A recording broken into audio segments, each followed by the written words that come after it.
बिस्मिल्लाहिर्रहमानिर्रहीम। अस्सलाम वालेकुम नाज़रीन, मैं हूं आपका होस्ट अहमद फवाद। अहम खबरों के साथ आज के व्लॉग में आपकी खिदमत में हाजिर हुआ हूं। सबसे पहली बड़ी ब्रेकिंग न्यूज़ तो यह है कि ट्रंप का दौरा चीन खत्म हो गया है।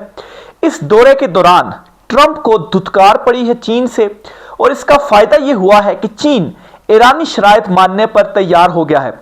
खुद इस दौरे के बाद चीन ने एक स्टेटमेंट दी है जिसमें उसने कहा है कि हम ईरान की ये बड़ी शर्त मान रहे हैं। इस पर कुछ आम तरीन तफसीलात आपके साथ शेयर करूंगा कि ये मामला क्या हुआ है। साथ साथ आपको एक और खबर भी दूंगा कि यूएई की जानिब से एक बड़ी साजिश भी की गई ईरान के अगेंस्ट, जिसके बाद ईरान ने खासा टारगेट किए रखा हुआ है अभी तक यूएई को। लेकिन एक और बड़ा इंकशाफ हुआ है। ये जो ओपेक से यूएई ने अलहदगी का ऐलान किया था ना, इसके पीछे सिर्फ ये रीजन नहीं थी कि यूएई जो है वो ज्यादा प्रोडक्शन करना चाहता है ऑयल की। इसके पीछे कहानी कुछ और है। वो कहानी क्या है आपके साथ शेयर करूंगा। एक मुआहदा हुआ है यूएई और भारत के दरमियान, और इस मुआहदे के तहत एक आप समझे कि अल्टरनेट यूएई ने अमेरिका की जगह ढूंढ लिया है। ये मुआहदा क्या है, अल्टरनेट कैसे भारत बन गया है यूएई के लिए एज कंपेयर टू अमेरिका, इस पर कुछ आमतरीन तफसीलात हैं, वो भी आपके साथ में शेयर करूंगा। फिर आखिर में आपको बताऊंगा कि ट्रंप कुछ अजीबो गरीब हरकतें जो है वो करते रहे हैं चीन में। ये अजीबो गरीब उनकी हरकतें क्या थी और कैसे इनकी हरकतों की वजह से अमेरिका को हजीमत का ना सिर्फ सामना करना पड़ा बल्कि दुनिया इस वक्त ट्रंप पर हंस रही है। इस पर भी कुछ आमतरीन तफसीलात हैं, वो भी आपके साथ में शेयर करूंगा। सबसे पहली बड़ी खबर आप सुने जी। ट्रंप की जानिब से चीन का दौरा मुकम्मल होने के बाद एक स्टेटमेंट दी गई है। इस स्टेटमेंट में यानी कि रवानगी के दौरान उन्होंने स्टेटमेंट दिया। वो क्या कहते हैं जी, ट्रंप ने यह कहा है कि यूरेनियम अफजुर्दगी अगर 20 साल के लिए ईरान करता है तो हमें यह मंजूर है। ये ट्रंप ने स्टेटमेंट दी है। लेकिन साथ ही साथ ट्रंप ने यह भी कहा है कि इसके लिए फिर हमें कोई तगड़ी गारंटी होगी, यानी कि 20 साल का मतलब फिर 20 साल ही होगा। जो नाज़रीन मुझे रेगुलर सुनते हैं, मैंने उनको बताया था कि ट्रंप जो दौरा कर रहा है ना चीन का, बुनियादी तौर पर उसे चीन से एक तो गारंटी चाहिए और दूसरा वो चीन से दबाव डलवाना चाहता है ईरान पर। और अमेरिका में मुसलसल ट्रंप भी और दीगर जो ट्रंप इंतजामिया एक बात के ऊपर बड़ा फोकस है ईरान के मामले पर कि जो यूरेनियम अफजुर्दगी है ना, ये तो उनकी जीरो होगी ही होगी। इस पर हम कोई कॉम्प्रोमाइज नहीं करेंगे, हम उन्हें एटमी हथियार नहीं बनाने देंगे। इसके अलावा ये जो था ना अपना हरमुज को खुलवाने के हवाले से, टूल टैक्स के हवाले से, ये बज़ाहिर बातें जरूर की जा रही हैं, लेकिन जो बयानिया बिल्डअप किया गया ना अमेरिका में, वो एटमी हथियारों के हवाले से था। तो ईरान तो इसके ऊपर रेडी था, लेकिन बिल आखिर ट्रंप ने वो तगड़ी गारंटी चीन से हासिल कर ली है। चीन इस हद तक तो अमेरिका के साथ खड़ा हो गया कि ठीक है, मैं आपके साथ इत्तेफाक करता हूं कि ईरान जो है उसे टूल टैक्स आबनाए हरमुज से नहीं लेना चाहिए और सबके लिए वो खुलना चाहिए। लेकिन साथ ही साथ ये कहा गया कि आप कोई फौजी कार्रवाई नहीं कर सकते, आप ये काम करें कि मुज़ाकरात और सफारतकारी के जरिए ये मामला हल करें। हो सकता है आइंदा आने वाले दिनों में अब हमें एक मरतबा फिर से जो मुज़ाकरात है वो होते हुए दिखाई दें और उसमें एटलीस्ट ये चीज़ तय हो जाए और इसके पीछे जो गारंटी है ना वो होगी ट्रंप की। बाकी ट्रंप का जो मकसद था वो पूरा नहीं हुआ कि चीन जो है वो मुकम्मल तौर पर ईरान वाले मामले से पीछे हट जाए और वो मतलब है कि एक बड़ी फेस सेविंग लेने में वहां से कामयाब हो, इस तरह से कि कोई बड़ा जो हमला है वो लॉन्च कर दे। तो ये धुतकार पड़ी है ट्रंप को और बिल आखिर ट्रंप को जो शराइत थी ना वो मानना पड़ी है। ऊपर से ट्रंप की जानिब से वो खुद ही अपने मुल्क के लिए हजीमत का भी बायस बना है। कैसे? एक मीटिंग के दौरान जिसमें ट्रंप भी मौजूद थे और चीनी सदर जी जिनपिंग भी मौजूद थे, तो थोड़ी देर के लिए चीनी सदर जो है वो उस मीटिंग हॉल से गए तो ट्रंप ने यह हरकत की कि टेबल पर मौजूद चीनी सदर की जो फाइल थी ना उससे फ्लोर कर उन्होंने देखना शुरू कर दिया। लेकिन खैर हासिल कुछ भी नहीं हुआ ट्रंप को सवाए बेइज्जती के। और जो नोट्स थे चीनी सदर के, बुनियादी तौर पर वो फाइल इसलिए दी जाती है कि आप अपने नोट्स लिखें, तो वो चीनी में थे और चीनी जुबान में थे, चीनी लैंग्वेज में वो लिखे गए थे, तो वो तो ट्रंप को वैसी समझ में जो है वो नहीं आनी।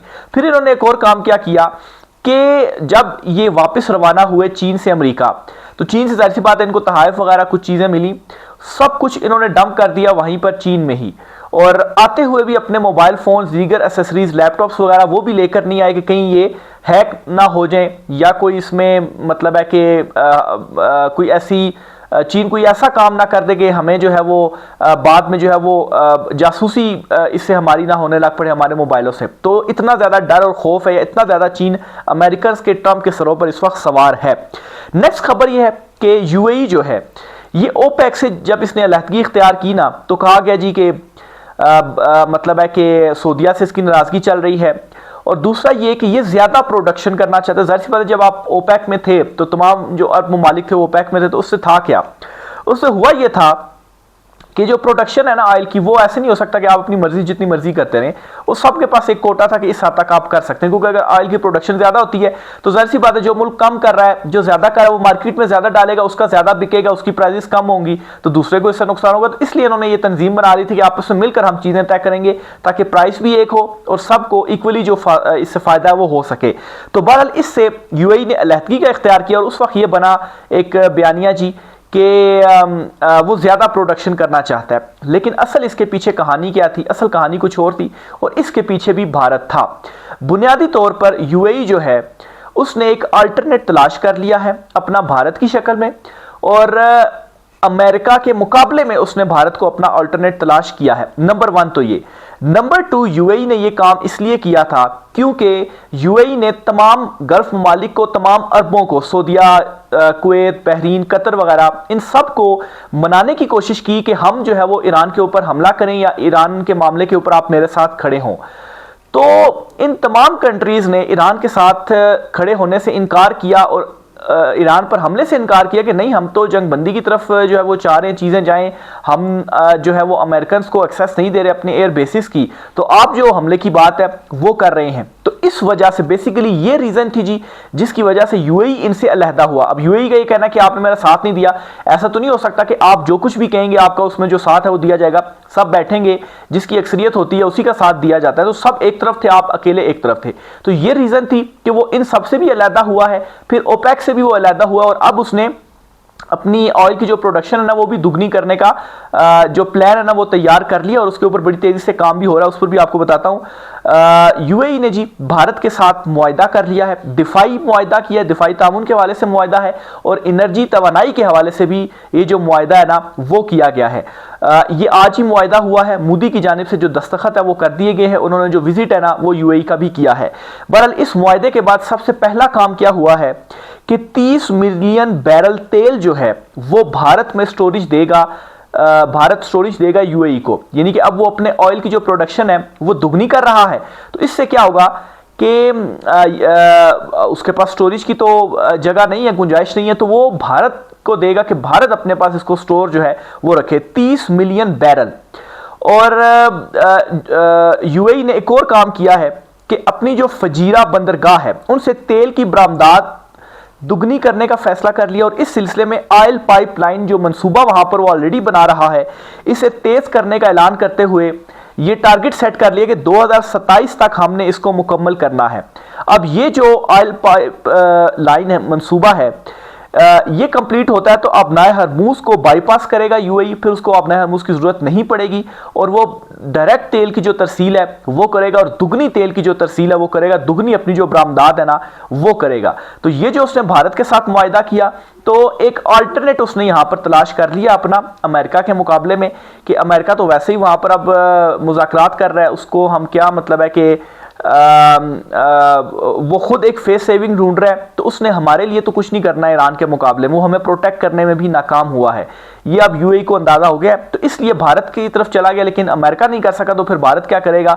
बहरहाल ये दो इंपॉर्टेंट मुआहदे हुए हैं जी। एक तो फजीरा बंदरगाह जो है, जो ऑयल पाइपलाइन है, वो 2027 तक मुकम्मल करके अबनाए हरमूज को बाईपास किया जाएगा, और बरह रास्त डायरेक्ट जो तरसील है वो की जाएगी, और दुगनी जो तरसील है ना वो की जाएगी। ज़ाहिर सी बात है अरब ममालिक को, सऊदीया को और दीगर ममालिक को भी इस हवाले से हिकमत अमली तय करना पड़ेगी कि उनको भी अपनी तरसील बढ़ाना पड़ेगी, नहीं तो मार्केट में उनकी ऑयल की जो कीमतें हैं ना वो गिर जाएंगी, वो महंगी होंगी और इनकी सस्ती होंगी। लेकिन यहाँ पर फिर एक इंपॉर्टेंट फैक्टर ईरान का भी है। ईरान के मुज़ाकरात कामयाब होते हैं ना अगर अमेरिका से, उन पर से पाबंदियां खत्म होती हैं, तो उस सूरत में क्या होगा कि ईरान जो है वो भी अपना तेल सबको बेच पाएगा। हो सकता है कि ईरान इनसे भी ज़्यादा कम जो कीमतें हैं वो रखें, और ईरान का जो तेल है ना वो अरब ममालिक के तेल के मुकाबले में ज़्यादा बेहतर है, उसको मतलब प्रोसेस करने में ज़्यादा टाइम नहीं लगता है। दूसरे तेल जो कि गाढ़े होते हैं इनको प्रोसेस करने में ज़्यादा टाइम लगता है, इससे क्या होता है अखराजात ज़्यादा आते हैं। तो इस टाइम पर आलमी सतह पर सिर्फ अमेरिका और चीन या ईरान मुज़ाकरात सिर्फ नहीं चल रहे बल्कि जो अरब ममालिक हैं उनकी भी आपस में ये जो गेमें हैं ना वो चल रही हैं। यूएई ने अपना जो पता है ना वो खेल दिया है। देखें सऊदीया और दीगर जो कंट्रीज़ हैं वो इस पर अब क्या जो स्टेप्स हैं ना वो उठाते हैं। नेक्स्ट एक और ख़बर आप साथ में शेयर करता चलूँ जी। और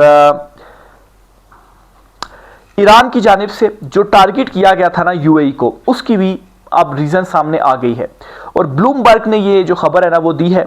डिटेल जो शुरू में मैंने इनिशियल आपके साथ डिटेल शेयर की कि बुनियादी तौर पर ईरान के खिलाफ कार्रवाई के लिए उसने सबको इकट्ठा करने की कोशिश की यूएई ने, इसीलिए यूएई तपा हुआ है, इसलिए ईरान तपा हुआ है यूएई के ऊपर। दीगर ममालिक ने तो उसको इनकार कर दिया, लेकिन ज़ाहिर सी बात है यूएई तो बिल्कुल तैयार था ना, और यूएई से सबसे ज़्यादा अटैक्स भी जो है वो वहीं से हुए और अभी भी उसने एक एक्सट्रीम पोजीशन हासिल की हुई है। वो एक्सट्रीम पोजीशन पर है इस वक्त यूएई ईरान के अगेंस्ट। तो ईरान ने भी कुछ ऐलानात किए हुए हैं, वो अब ये वेट कर रहा है कि पहले वो एक कट्टे से निकले फिर उसके बाद उसने टारगेट करना है यूएई को। तो ये जी आज कुछ आम तफसीलात थी। इस हवाले से मजीद जो भी चीज़ें होती है आपसे शेयर करता रहूँगा। राय का साथ कमेंट बॉक्स में कीजिएगा। आज की व्लॉग से इतना ही, इजाज़त दीजिए, अल्लाह हाफिज़।